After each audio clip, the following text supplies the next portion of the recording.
లెబనాన్పై Israel ఏ క్షణానైనా విరుచుకుపడే అవకాశం ఉందన్న వార్తల నేపథ్యంలో బీరూట్లోని భారత రాయబార కార్యాలయం అప్రమత్తమైంది.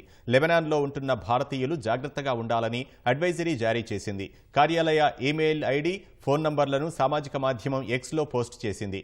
2 రోజుల క్రితం ఇజ్రాయెల్లోని మజదల్ షెమ్స్ పైకి హెజ్బుల్లా రాకెట్లు ప్రయోగించడంతో 12 మంది మృతి చెందారు. దీంతో గాజా వరకే పరిమితమైన యుద్ధం లెబనాన్కు పాకుతుందా అనే చర్చ జరుగుతోంది.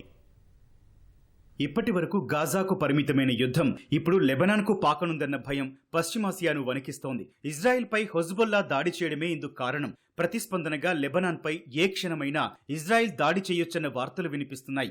ఈ క్రమంలో భారత్ అప్రమత్తమైంది. లెబనాన్లో ఉంటోన్న భారతీయులు జాగ్రత్తగా ఉండాలని, బీరుట్లోని రాయబార కార్యాలయంతో టచ్లో ఉండాలని పేర్కొంటూ తాజాగా అడ్వైజరీ జారీ చేసింది. ఈ ప్రాంతంలో తాజాగా నెలకొన్న పరిస్థితుల దృష్ట్యా లెబనాన్కు ప్రయాణించాలనుకునే భారతీయులు జాగ్రత్తగా ఉండాలని బీరుట్లోని భారత రాయబార కార్యాలయం ఎక్స్లో పోస్ట్ చేసింది. తమ కార్యాలయంతో టచ్లో ఉండాలంటూ ఈమెయిల్ ఐడి, ఫోన్ నంబర్లను వెల్లడించింది. మరోవైపు ఉద్రిక్త పరిస్థితుల నేపథ్యంలో బీరూట్ ఎయిర్పోర్టుకు రాకపోకలు సాగించే పలు విమానాలు రద్దు కావడం, మరికొన్ని ఆలస్యంగా నడుస్తున్నట్లు తెలిసింది.